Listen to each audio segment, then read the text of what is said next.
The air crackles with tension, thick and almost tangible, as the sun dips low over the horizon. Every face on deck is etched with worry and determination, knowing that what happens in these waters could echo far beyond the waves. Philippine and Chinese ships now stand face to face in the West Philippine Sea, their hulls slicing through contested waters, each side unwilling to yield an inch. Over the static of the radio, a calm but resolute voice breaks through. China Coast Guard. This is BRP Sierra Madre of the Philippine Navy. You are dangerously maneuvering and interfering with our routine resupply mission. We are in Philippine waters. The message is clear, a declaration of both presence and purpose. The battered Philippine vessel, a relic of past wars, stands as a symbol of defiance. Its crew, though outmatched in firepower, are unwavering in their resolve, their voices steady as they assert their nation's rights. The reply from the Chinese Coast Guard is swift and uncompromising. This is China Coast Guard Vessel 5201. You are in waters under the jurisdiction of the People's Republic of China. Leave immediately, or you will bear the consequences.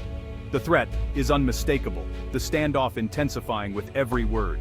This is the front line of a modern conflict, daily confrontations in sun-scorched waters where the rules of engagement are tested and the stakes are nothing less than national sovereignty. Philippine supply boats, dwarfed by the imposing Chinese ships, push through blockades to reach the BRP Sierra Madre, a grounded WW1-era outpost on a Yungin shoal. Each journey is a perilous mission, a lifeline to the Filipino Marines stationed on the rusting hulk. The Chinese response is aggressive. Media, Chinese Coast Guard firing water cannons at Philippine vessels, green laser lights aimed at ships at sea, water cannons, lasers, and dangerous blocking maneuvers. These tactics are designed to intimidate and deter, escalating the risk with every encounter. Each incident is meticulously documented and broadcast by the Philippines, with journalists risking their safety to capture the intimidation and aggression on camera. Their footage brings the conflict into living rooms around the world, making it impossible to ignore. Manila's strategy is assertive transparency, exposing Beijing's bullying to rally global support. By shining a spotlight on every confrontation, the Philippines seeks to build international pressure and remind the world that the rule of law is at stake. Yet, the incidents escalate. Chinese ships grow more numerous and brazen, surrounding Philippine boats in ever-tightening circles. The balance of power at sea shifts with each new vessel that arrives. Every resupply mission teeters on the brink of disaster, a single miscalculation away from open conflict. The tension is palpable, the risk of escalation ever present as ships maneuver dangerously close. For Filipino sailors, it's a test of courage and professionalism. Each day they face the unknown, standing firm in the face of overwhelming odds, their resolve hardened by duty and patriotism. They are the human face of a geopolitical contest over sovereignty and the future of international law. Their actions, captured in moments of quiet bravery, speak volumes about the stakes involved.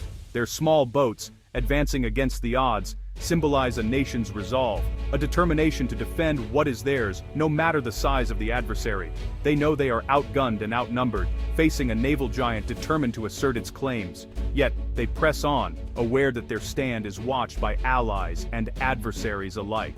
The tension reverberates from the open sea to the halls of power in Manila, Beijing, and Washington. Decisions made here could shape the future of the region, and perhaps the world. Each standoff is a stark reminder. The West Philippine Sea is a powder keg, and the world is watching closely, aware that a single spark could ignite a much larger conflict. The stakes could not be higher. In these contested waters, the struggle is not just for territory, but for the principles that govern the world's oceans, and for the future of peace in the region. Amid rising tensions in the region, as uncertainty looms over the horizon and the specter of conflict grows ever more real, Manila has adopted a bold new doctrine of defiance, signaling a turning point in the nation's defense strategy. General Romeo Bronner Jr., Chief of Staff of the Armed Forces, has declared that the military must be prepared to defend the nation alone for up to 30 days, without expecting immediate help from allies. This is not bravado, but a sober admission of reality. In any conflict's opening phase, the Philippines will likely stand alone, facing the first wave of aggression with only its own resources and resolve. For decades, the country's defense posture relied on the hope of swift American intervention, a safety net woven through years of alliance and joint exercises. But the Bronner Doctrine marks a decisive shift, one that places credible self-reliance at the heart of national security. It's a call for every Filipino to brace for hardship, for the military to withstand a first strike, and for society to rally together in the face of adversity. The 30-day window is not arbitrary. It's a calculated estimate of how long it may take for the U.S. and other allies to mobilize, deliberate, and finally intervene in a crisis. Help may eventually come, but not instantly. The first month will be a uniquely Filipino struggle, a test of national unity and resilience. The nation must be ready to absorb the enemy's best punch, to hold the line, and to keep resistance alive, no matter the odds, until reinforcements arrive. This is a call to prepare for a siege, not to wait for a Hollywood-style rescue. It's about enduring the unthinkable and surviving the storm. In the end, survival will depend on grit, preparation, and the unbreakable will to endure, qualities that define the Filipino spirit in times of crisis. The 1951 Mutual Defense Treaty with the U.S. stands as the cornerstone of Philippine security, shaping the nation's defense posture for generations. This historic agreement was forged in the aftermath of World War II, reflecting the shared commitment of both countries to mutual protection and regional stability. The treaty promises that the U.S. will come to the aid of the Philippines if it is attacked, but crucially, this help is only provided in accordance with constitutional processes.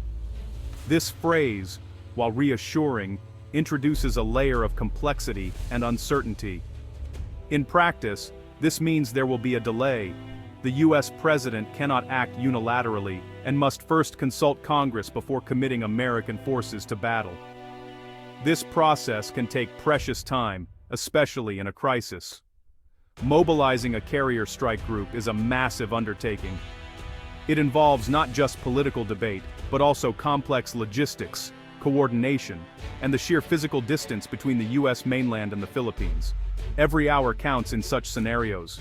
China is acutely aware of this potential gap in response time. Military planners in Beijing would likely try to exploit it, aiming for a swift, overwhelming assault that could change facts on the ground before the U.S. can intervene.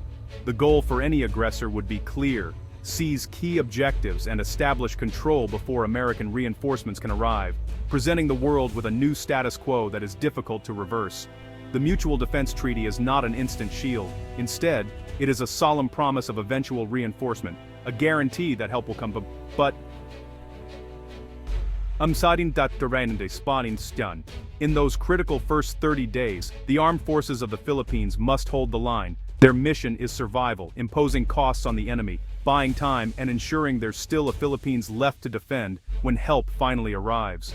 Filipino troops are not expected to win outright in those opening weeks. Instead, their task is to avoid defeat, to hold out and resist, making every day count until Allied support can tip the balance. The opening month of conflict is a true test of endurance, resilience, and determination. Not just firepower. It is a battle of willpower and survival against overwhelming odds. Ultimately, the burden of initial defense falls squarely on Filipino shoulders, demanding courage, sacrifice, and unwavering resolve in the face of uncertainty.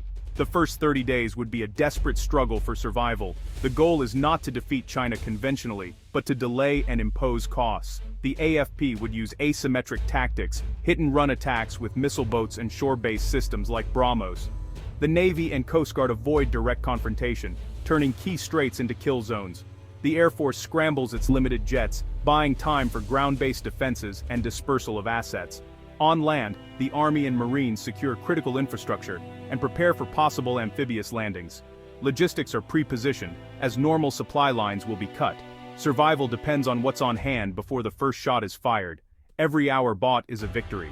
The AFP is racing to modernize after decades focused on internal threats. New frigates, BrahMos missiles, and FA-50 jets mark real progress, but gaps remain. No submarines, thin air defenses, and too few modern ships and planes. Command and control systems are still developing.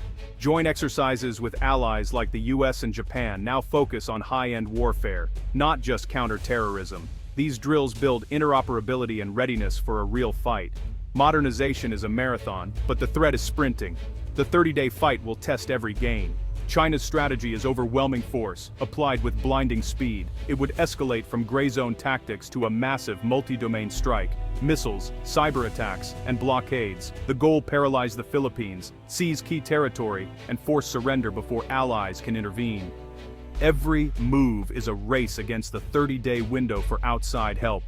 China wants to win before the world can react. The Philippines' survival hinges on timely Allied intervention. The US is the key partner, but Japan and Australia are vital too. Initial support would be intelligence and logistics, real-time battlefield data, airlifted supplies. As the crisis deepens, allies could establish no-fly zones and maritime corridors, risking direct confrontation with China. The arrival of a US carrier strike group would shift the balance. Direct combat intervention, submarines, fighter jets, long-range missiles could follow. The AFP's stand is the moral and strategic trigger for Allied action. In a 30-day siege, logistics, morale, and communication are as vital as weapons. Moving supplies across 7,000 islands under attack is a nightmare. Success depends on pre-positioned stockpiles. National morale is a critical target. China will wage psychological and disinformation warfare to break Filipino will. Strong leadership and clear communication are essential to inspire resistance. Secure, redundant communications are vital. The AFP must be ready to operate even if high-tech systems fail. Forced dispersion, hiding ships, aircraft, and missile batteries is key to survival. The strategy: hide in plain sight, make targeting difficult, and keep fighting capability intact. Logistics, morale, and dispersion form the holy trinity of endurance. The AFP must be ready to fight as a network of survivors, not a centralized force. Every day survived is a day closer to relief. Can the Philippines hold out for 30 days? The answer: a qualified yes, if key factors align. Success means denying China a quick, cheap victory, not defeating the PLA outright. Asymmetric deterrence, missiles, potential submarines, raises the cost for Beijing. National resilience, from logistics to morale, is just as crucial. Allied credibility is the final pillar. The AFP will fight harder if it believes help is coming. Clear Allied commitments and deeper defense integration can deter China from attacking at all. The 30-day strategy is a bridge, built of Filipino courage, until the alliance can act. The world is watching. The outcome will shape the future of the region.